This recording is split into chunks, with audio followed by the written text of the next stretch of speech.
안녕하세요. 제62차 대총회 현장의 생생한 소식을 오늘도 전해드립니다.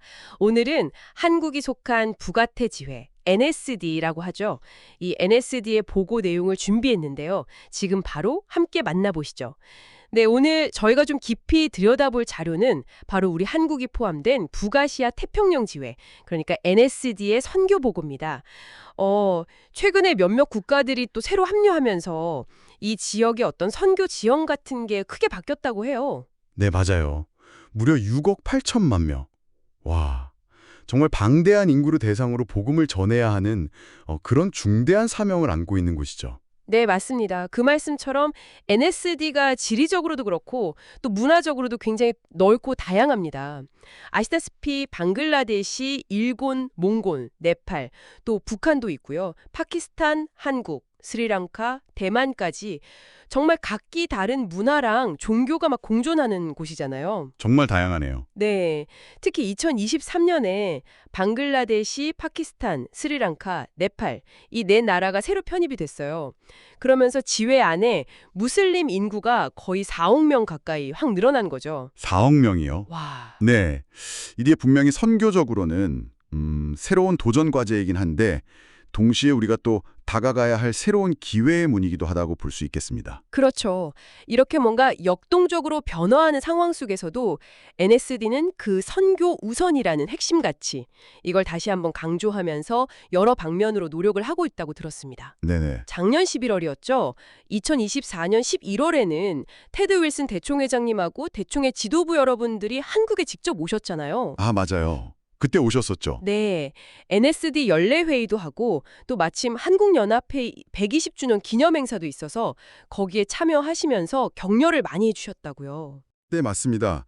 대총회 지도부의 방문이 현장에는 정말 큰 힘이 됐을 거예요. 그리고 NSD는 대총회가 추진하는 그 전교인 참여 운동, Total Member Involvement라고 하죠. 네네. 이런 핵심 계획들을 그 지역 상황에 잘 맞게 아주 적극적으로 실천하고 있습니다.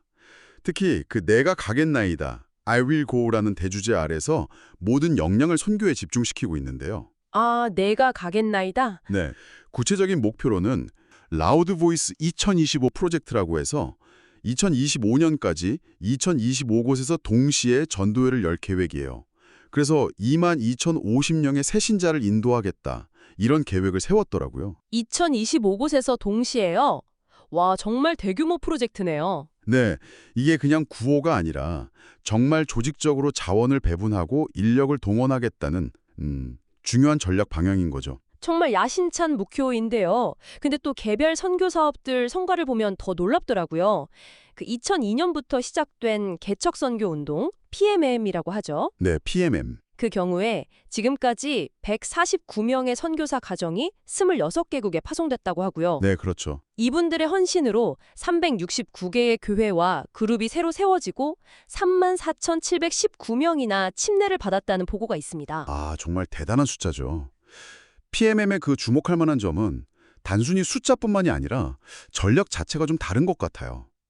그러니까 재림교 공동체가 아예 없는 지역에 경험 있는 가정을 보내서 장기적으로 교회의 기초를 놓는다는 거잖아요. 아, 장기적인 관점에서? 네. 지난 한 20년 동안 NSD 내에 정말 다른 문화 환경 속에서도 이게 성공적으로 적용되고 발전해온 모델이라고 할 수 있죠. 그리고 또 젊은이들의 그 선교 열정을 동력으로 삼는 1000명 선교사 운동. 이것도 빼놓을 수가 없죠. 아, 천명 선교사 운동 그거 진짜 오래됐죠. 1993년에 시작됐으니까 벌써 30년이 훌쩍 넘었네요. 그렇습니다. 이게 남아시아 태평양 지회하고 공동으로 운영하는 프로그램인데요. 젊은이들을 진짜 선교 현장으로 보내는 아주 중요한 통로 역할을 해왔습니다. 지난 32년간 보면 64개국 출신의 약 12,000명 정도의 젊은이들이 참여했고요. 12,000명이요? 와. 네, 그 결과로 8만 명이 넘는, 정확히는 8만 5,085명에게 침례를 베풀고 809개의 교회를 건축하고 또 1,530개의 교회나 소그룹을 세우는 데 기여를 했다고 합니다. 젊은 세대의 헌신이 정말 큰 변화를 만들 수 있다는 걸 보여주는 거죠. 네, 정말 젊은이들의 힘이 대단한 것 같습니다. 이런 다양한 성공 사례들을 보면서도 역시 가장 어렵고 좀 민감한 도전 과제는 아무래도 북한 선교가 아닐까 싶어요. 그 부분은 좀 어떻게 진행이 되고 있나요? 네, 그 부분은 아시다시피 굉장히 신중하고 또 장기적인 접근이 필요한 영역입니다. 2021년에 대충회의 지원 아래에서 북한 선교부가 공식적으로 설립이 됐고요.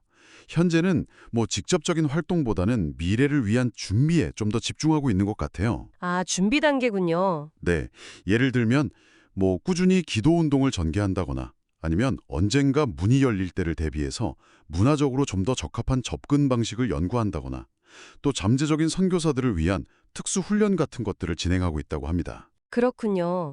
네. 근데 최근에 이런 노력들 속에서 그 탈북민들 가운데 재림 신앙을 받아들이고 침례까지 받으시는 그런 소수의 결실도 있었다고 해요. 좀 더디지만 그래도 희망을 가지고 꾸준히 준비하는 과정이라고 볼 수 있겠습니다. 아, 그렇군요. 정말 장기적인 안목으로 준비하고 계시네요. 이런 직접적인 선교 프로그램들 외에도 다른 부서들의 역할도 상당히 중요할 것 같아요. 아, 물론이죠. 선교라는 게 특정 부서만 하는 게 아니라 지회 전체의 협력이 꼭 필요하거든요. 예를 들어 청지기부는 재정적인 지원이나 성도들의 헌신을 독려하는 역할을 하고요. 청소년부는 또 다음 세대의 선교 자원을 키워내고 네네. 안식일 학교나 개인 전도부는 평신도들의 전도 활동을 돕고요.